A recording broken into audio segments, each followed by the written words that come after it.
MakingAScene.org brings you YouTube took away paid creator music licensing. Making a Scene is building the artist-owned replacement.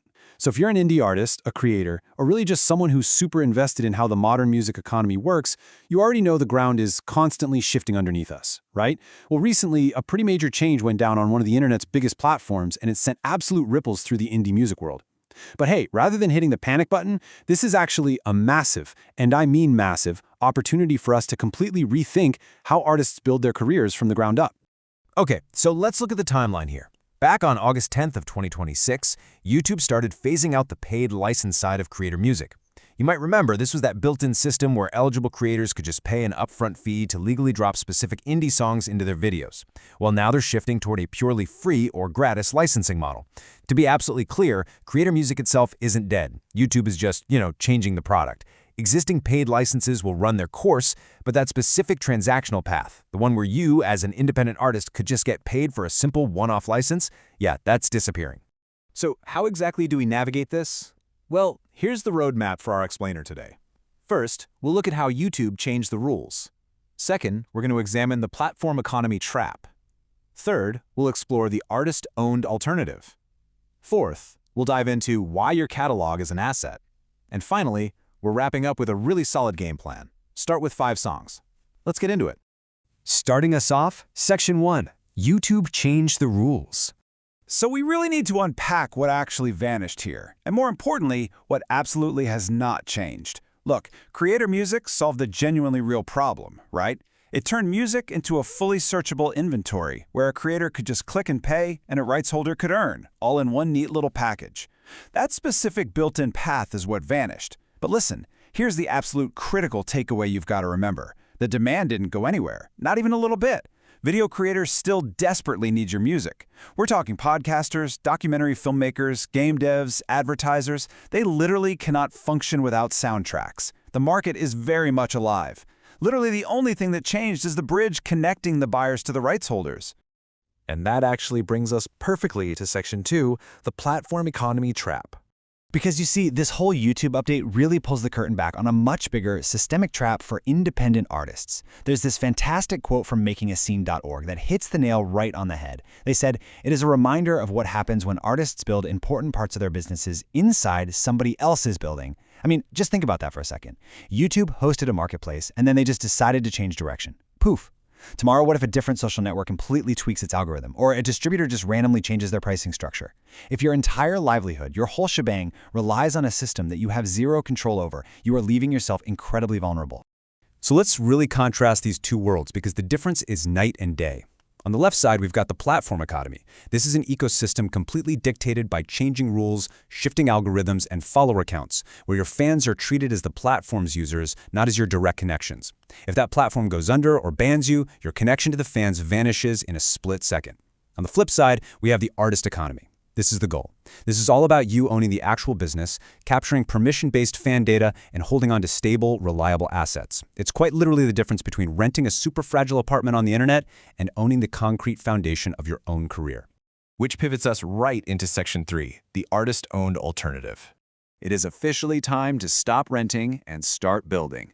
The core philosophy over at MakingAScene.org is, honestly, beautifully simple but incredibly powerful. It goes like this. Use the platforms for discovery, but own the business infrastructure underneath them. Think about it. Platforms like YouTube, TikTok, or Spotify shouldn't be your entire business. They should just be doorways. So, when a new listener discovers your track on an app, your immediate goal should be to bring them into an ecosystem that you actually own, a place where a random algorithm doesn't get to decide if you're allowed to talk to your own fans today. And MakingAScene.org is actually bringing this exact philosophy to life right now with their Fan Passport ecosystem at massfanpassport.com. The best part? You absolutely don't have to wait until you're some massive arena-selling success to start owning your business. You can jump into their free tier today, start capturing that crucial permission-based fan data, and truly own those relationships right off the bat. Then, whenever you're ready to level up, their Pro tier unlocks this full-blown system for sync licensing. If you're not familiar, sync licensing is basically the business of getting your music placed and paid for in films, TV shows, and video games. And a huge distinction here, MakingAScene.org doesn't take ownership of your catalog at all. Nope. They just provide the raw infrastructure for you to easily manage opportunities, document your rights, and handle licensing agreements directly. Let's keep it moving to Section 4. Your catalog is an asset. To really squeeze the juice out of that pro tier, we kind of have to rewire how we think about our own music. We need a major mindset shift. A song isn't just an MP3 sitting on a streaming service, right? It is inventory. It is an economic asset. Think about the life cycle.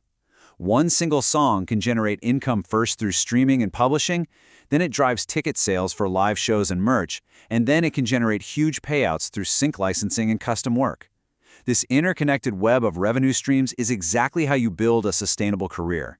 It's what makingascene.org calls building a music industry middle class. It's not about praying for one viral moment, it's about having multiple streams of income supporting your art over the long haul. But here's the catch. To actually make your catalog a viable, money-making asset for sync licensing, the buyers, so filmmakers, ad agencies, music supervisors, they need to know if a song can be cleared quickly and, more importantly, legally. Honestly, they don't just care if the track sounds good. That means you need crystal clear metadata. We're talking absolute clarity on ownership details and contacts. You have to know the split between the master rights, meaning who owns the actual sound recording, and the composition rights, which is who actually wrote the underlying song. And hey, do not sleep on alternate versions. I'm talking instrumentals, alternate mixes, and individual audio stems. Those aren't just fun little extras, they are individual, distinct products with real economic value. If this metadata is messy or missing, a massive, life-changing placement opportunity can just evaporate. Now, I know what you're probably thinking, so let's do a quick aside and touch on the elephant in the room, AI. Inside this ecosystem, AI is used strictly as your personal sales assistant. It's absolutely not a replacement for you, the artist. Instead, it just quietly works in the background to organize all that incredibly complex metadata we just talked about. It completely boosts discoverability by letting buyers search your music by mood, vibe, and emotion, rather than just clicking through rigid technical tags. Basically, AI removes the friction, but at the end of the day, you, the artist, and the actual human buyer are the ones shaking hands and making the deal. All right, that brings us to our final stop, Section 5. Start with 5 songs. I absolutely love this part because it is so wildly actionable. The magic number here is 5. You literally do not need some massive sprawling catalog to start building your licensing foundation. In fact, actually, scratch that. A small, highly curated catalog of just 5 well-prepared, properly documented, and fully cleared songs is infinitely more valuable to a music supervisor than a massive, chaotic library of 500 tracks where the legal rights are a total mystery. 5 songs. That is totally enough to get your infrastructure set up, tested, and ready for real-world buyers. Which leaves us with a pretty profound question. Are you ready to stop waiting for the next platform to rescue you?